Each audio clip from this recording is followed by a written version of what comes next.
Hello guys, जैसा कि आप लोग को पता है कि अपने चैनल पे सीएसएस का कोर्स स्टार्ट हो चुका है, जहां पे हम लोग स्टेप बाय स्टेप आगे बढ़ रहे हैं बिगिनर्स टू एडवांस लेवल की तरफ।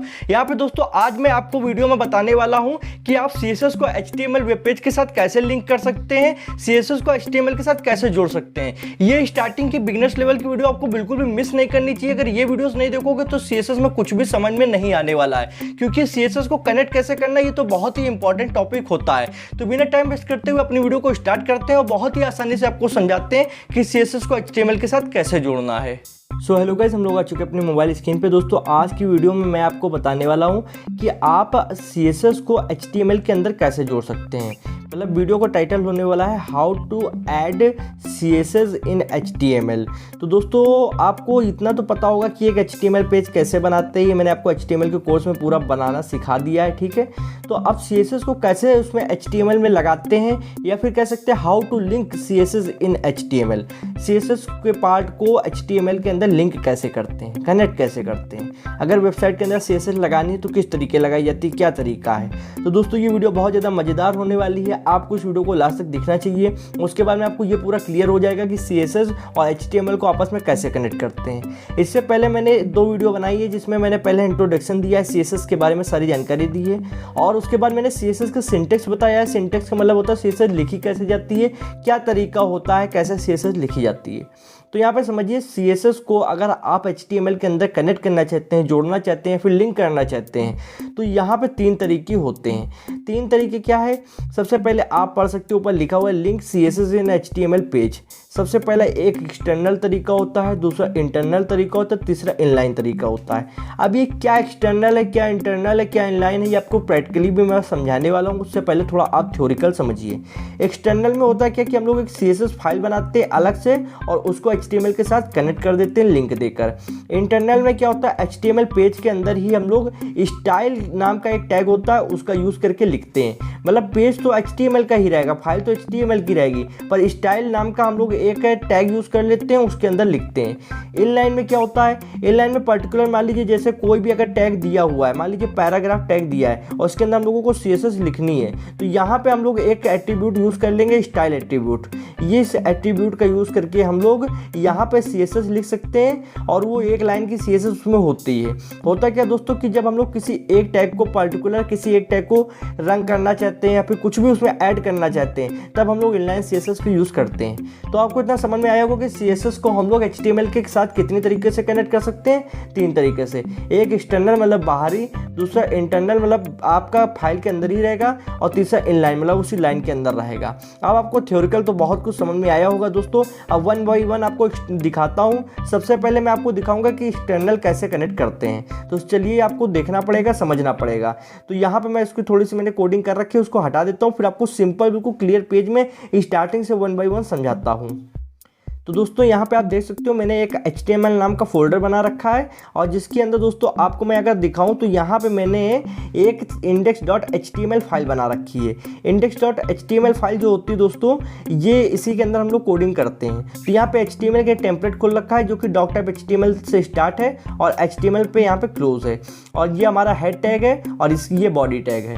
बॉडी टैग के अंदर सारी कोडिंग मेजरली की जाती है। अब हम लोग यहाँ पे बॉडी टैग में सबसे पहले 3 पैराग्राफ ओपन करेंगे। तो चलिए पैराग्राफ को ओपन कर लेते हैं, और यहाँ पे हम लोग लिखेंगे पैराग्राफ 1, मतलब देते चलेंगे कि यहाँ पे क्लियर हो जाए पैराग्राफ 1, ठीक है।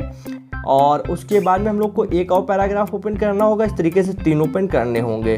तो यहाँ पे एक और ओपन कर लेते हैं। अब यहाँ पे फिर देंगे पैराग्राफ 2। इस तरीके से हम लोगों को 3 पैराग्राफ ओपन करने हैं, क्योंकि हम लोगों को एक्सटर्नल, इंटरनल और इनलाइन तीनों समझना पड़ेगा। तो यहाँ पे एक पैराग्राफ और ओपन होगा। तो उसके लिए आपको करना क्या है कि आप इसको कॉपी पेस्ट भी कर सकते हो, और यहाँ पे पैराग्राफ 3। अब अगर मैं आपको दिखाऊं तो यहाँ पे एक मैं HR यूज़ कर लूँगा। HR से लाइन खींच जाती है, हॉरिजॉन्टल रूल कहते हैं इसको। तो HR यूज़ कर लेते हैं, ठीक है।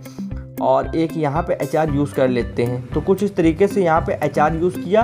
अब आपको अगर कोड प्ले करके दिखाएं तो कुछ इस तरीके से, ये देखिए पैराग्राफ 1 है, पैराग्राफ 2 है, पैराग्राफ 3 है, और बीच में 2 लाइन खींची हुई है HR की मदद से। इतना आपको सिंपली भी साफ साफ समझ में आ रहा है। अब आपको यहाँ पे CSS जोड़ना है। CSS जोड़ के इन पैराग्राफ को कलर करना है। तो रंग कैसे करना है समझिए। अब यहाँ पे सबसे पहले अगर हम लोग CSS की फाइल बनाएंगे, 3 डॉट पे क्लिक किया, न्यू फाइल पे क्लिक करेंगे। न्यू फाइल पे क्लिक करने के बाद में दोस्तों यहाँ पे हम लोगों को, जैसे कि आपको मैं दिखा दूँ, अगर HTML देखो तो यहाँ पे .html आपको लास्ट में दिखना होगा। ये इसकी होती है एक्सटेंशन। तो एक्सटेंशन बहुत ज़रूरी होता है देना, इसीलिए अगर हम लोग कोई फाइल बना रहे हैं CSS के अंदर तो उसका होगा .css। ठीक है, इतना होता है। आप आगे नाम कुछ भी दे सकते हो पर लास्ट में आपको .css लगाना होगा। वैसे अगर आप मेरी मानिए तो आपको देना चाहिए style.css, तो ये चीज़ सही होती है मेरे नज़रिए से, तो आप भी कर सकते हो। अब यहाँ पे एक CSS की फाइल खुल चुकी है। अब हम लोग ने CSS का सिंटेक्स जान रखा है कि लिखा कैसे जाता है CSS को, पिछली वीडियो में मैंने आपको बताया था, तो वही सेम टू सेम यहाँ पे यूज़ करना है। पैराग्राफ टैग को हम लोग यहाँ पे पर्टिकुलर सिलेक्ट करेंगे, क्योंकि यहाँ पे सिलेक्टर से हम लोगों को पैराग्राफ सिलेक्ट करना है। कर लिया।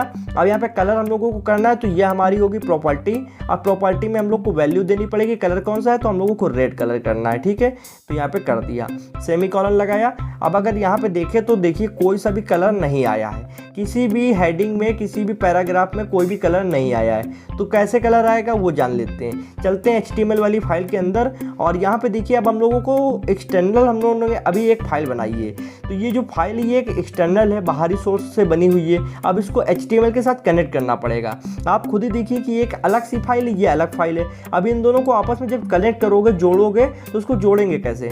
जोड़ने के लिए हम लोगों को यहाँ पे एक टैग यूज़ करना होगा, लिंक टैग, और उसके अंदर हम लोगों को बताना पड़ेगा कि वो फाइल कहाँ पे है। तो सबसे पहले हम लोग टैग ओपन कर लेते हैं लिंक, और उसके बाद में हम लोग को एक एट्रीब्यूट देना REL, और REL एट्रीब्यूट में हम लोगों को बताना है कि फाइल किस टाइप की है। तो हम लोग को बताना है स्टाइल शीट, हम लोग यहाँ पे जोड़ रहे हैं। तो आपको जो जो मैं बता रहा हूँ सेम टू सेम करना है। अगर आपको दोस्तों यहाँ पे ध्यान से देखोगे तो आपको सब समझ में आने वाला है। तो हम लोग ने यहाँ पे लिखा है STYLESHEET, style sheet, style sheet use कर रहे हैं। अब यहाँ पे टाइप लिखना है कि किस टाइप की फाइल है। तो हमारे पास जो फाइल है वो एक टेक्स्ट फाइल है जिसमें CSS लिखी गई है। तो यहाँ पे टेक्स्ट लिखेंगे, टेक्स्ट फाइल के अंदर CSS लिखी गई है, ये लिख दिया। अब उसके बाद एक और HREF एट्रीब्यूट होगा। HREF मतलब होता है हाइपर रेफरेंस। हाइपर रेफरेंस में हम लोग लोकेशन देते हैं। तो अब ये कहाँ पे पड़ी हुई है? ये बाहर पड़ी हुई है, इसका नाम है style.css फाइल, और ये किसी फोल्डर के अंदर नहीं है। मान लीजिए ये एक फोल्डर के अंदर होती है जिसका नाम है CSS नाम के फोल्डर के अंदर ये style.css पड़ी होती। तो हम लोग यहाँ पे लिखते दोस्तों CSS, सबसे पहले फोल्डर का नाम लिखते CSS और फिर style.css लिख लेते। तो चलिए उसको लिख के आपको मैं बताता हूँ। तो यहाँ पे लिखना है हम लोगों को दोस्तों, क्या लिखना है? सबसे पहले अगर हम लोग फोल्डर का नाम लिखते हैं CSS बैकस्लैश, और फिर हम लोगों को फाइल का नाम लिखना है। फाइल का नाम है style.css। तो यहाँ पे style.css लिखेंगे। अब यहाँ पे आपको एक चीज़ मैं समझाने वाला हूँ, आपको ध्यान से देखना होगा, style.css। अब यहाँ पे देखिए मैंने एक CSS नाम का फोल्डर यहाँ पे ऐड किया है, जबकि ये किसी फोल्डर के अंदर है ही नहीं, ये बाहर पड़ी हुई है। तो हम लोगों को ये CSS नाम का फोल्डर हटा देना है बैकस्लैश से। तो इसको हटा दिया। अब हम लोगों को यहाँ पे अगर प्ले करते हैं तो ये देखिए हम लोग की CSS काम कर गई है, और पर्टिकुलर तीनों टैग के अंदर यहाँ पे रेड कलर आ चुका है, जो कि हम लोग ने एक्सटर्नली रेड कलर किया है CSS वाली फाइल के अंदर। तो इतना आपको समझ में आया कि नहीं आया कि अगर हम लोग ने यहाँ पे रेड कलर यूज़ किया है तो यहाँ पे देखिए तीनों में रेड हो गया। इसको कहते हैं एक्सटर्नल तरीके से CSS को जोड़ना। अब एक क्वेश्चन उठता है कि क्या हम लोग ऐसी CSS वाली फाइल कितनी बना सकते हैं? तो आपकी मर्जी है, आप 1 बनाओ, 2 बनाओ, 3 बनाओ, 4 बनाओ, 5 बनाओ, 6 बनाओ, कितनी भी आप बना सकते हो। मल्टीपल आप बना सकते हो, अलग अलग चीज़ों के लिए आप एक्सटर्नल फाइल बना सकते हो। बस यहाँ पे एक चीज़ आपको ध्यान रखनी होगी कि आपको HTML के अंदर ये जो आपने लिंक दिया है उतनी ही लिंक आपको और यूज़ करनी होगी। मान लीजिए मैं एक और फाइल बनाता हूँ, तो आपको एक और ऐसे ही सब पूरा लिख के यहाँ पे 2 लिख देना होगा। ठीक है, तो यहाँ पे सेकंड, थर्ड, फोर्थ ऐसे देते चले जाना है। ओके, तो यहाँ पे आपको हाइपर रेफरेंस के अंदर स्टाइल 2, स्टाइल 3, स्टाइल 4 ऐसे बस बदलते जाना है, और जितनी फाइल आप वहाँ पे ऐड करो उतनी बार आपको लिंक दे देनी है। इतना क्लियर हो गया। अब चलते हैं हम लोग इनलाइन CSS के अंदर।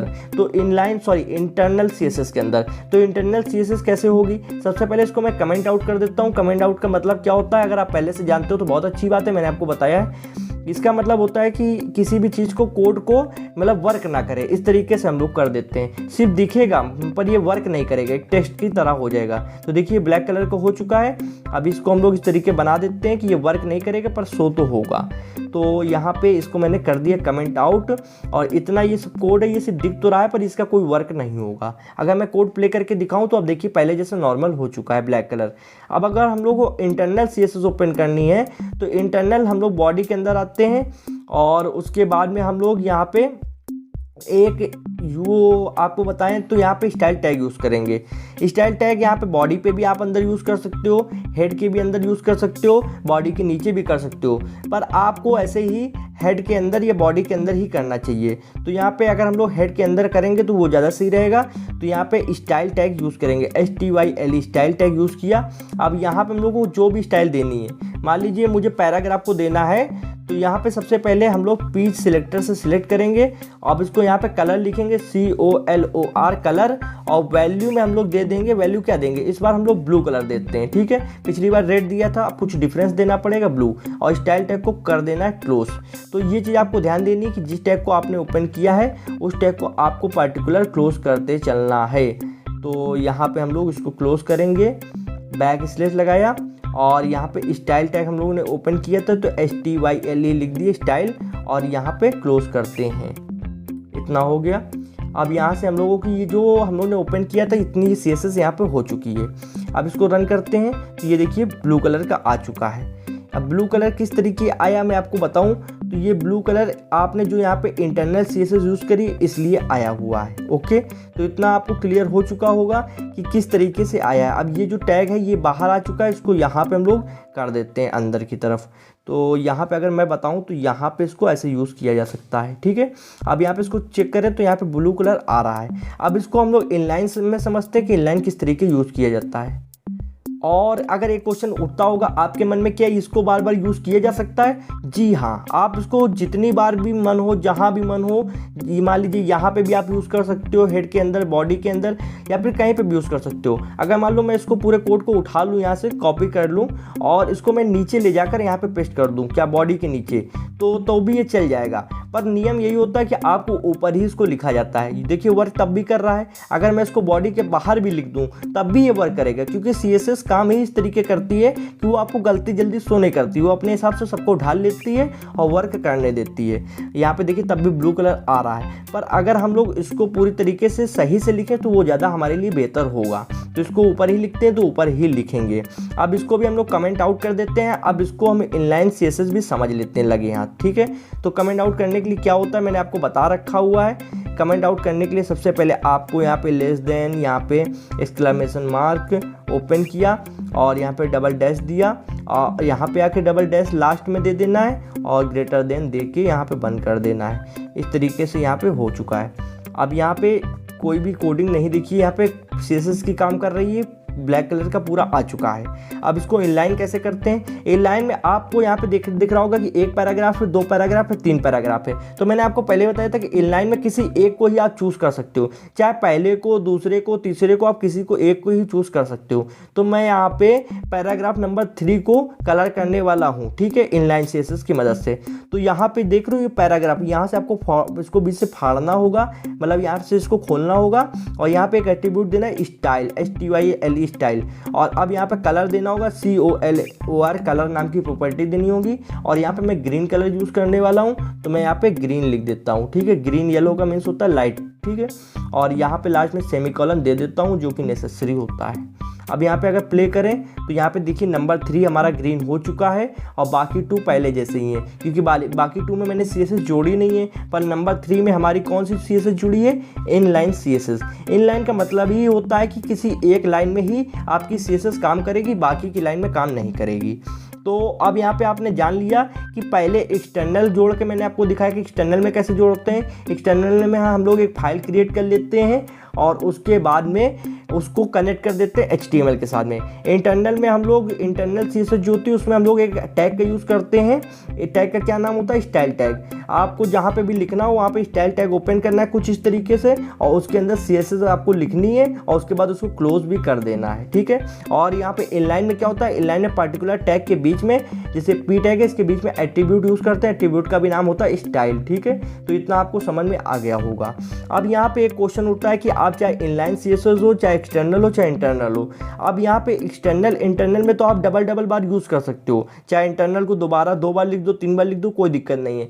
एक्सटर्नल की भी कई फाइल आप बना सकते हो, कोई दिक्कत नहीं नंबर देते हुए। पर इनलाइन CSS आप बार बार एक लाइन में नहीं दे सकते हो। अगर मैं यहाँ पे दोबारा स्टाइल एट्रीब्यूट यूज़ करूँगा तो यहाँ पे ये जो लास्ट वाला है इसकी ज़्यादा मतलब इंपॉर्टेंस होगी और इस वाले को कोई भी ध्यान नहीं देगा। तो इस तरीके से आप ये ध्यान दीजिए कि इनलाइन CSS डबल बार नहीं लिखी जाती है, जबकि आप एक्सटर्नल और इंटरनल डबल बार लिख सकते हो। आप इनलाइन में क्या होता है कि अगर दोबारा से आप लिखोगे तो जो बाद वाली है उसको ज़्यादा इंपॉर्टेंस मिलेगी और पहले वाले को नहीं मिलेगी। तो ये चीज़ आपको ध्यान रखनी है। मान लीजिए मैं दोबारा से इसको लिख देता हूँ, स्टाइल दिया मैंने और स्टाइल देने के बाद में इसको यहाँ पे मैं कलर दे के लिख देता हूँ ग्रीन, ठीक है। तो इस तरीके से ग्रीन या ब्लू तो ये बदल जाएगा, ऑटोमेटिक बदल जाएगा। तो उसके लिए हमको करना क्या होगा, यहाँ पे दोबारा से अगर हम लोग CSS दे देते हैं दोबारा से तो देखिए यहाँ पे काम करता है कि नहीं करता है। तो यहाँ पे मैं देता हूँ ब्लू कलर, तो ब्लू कलर दिया। यहाँ पे वैसे मेरी समझ से काम नहीं करेगा क्योंकि ये एक ही बार काम करता है, डबल बार ये काम नहीं करेगा क्योंकि इम्पॉर्टेंस की बात होती है। देखिए यहाँ पे डबल बार इसने काम नहीं किया।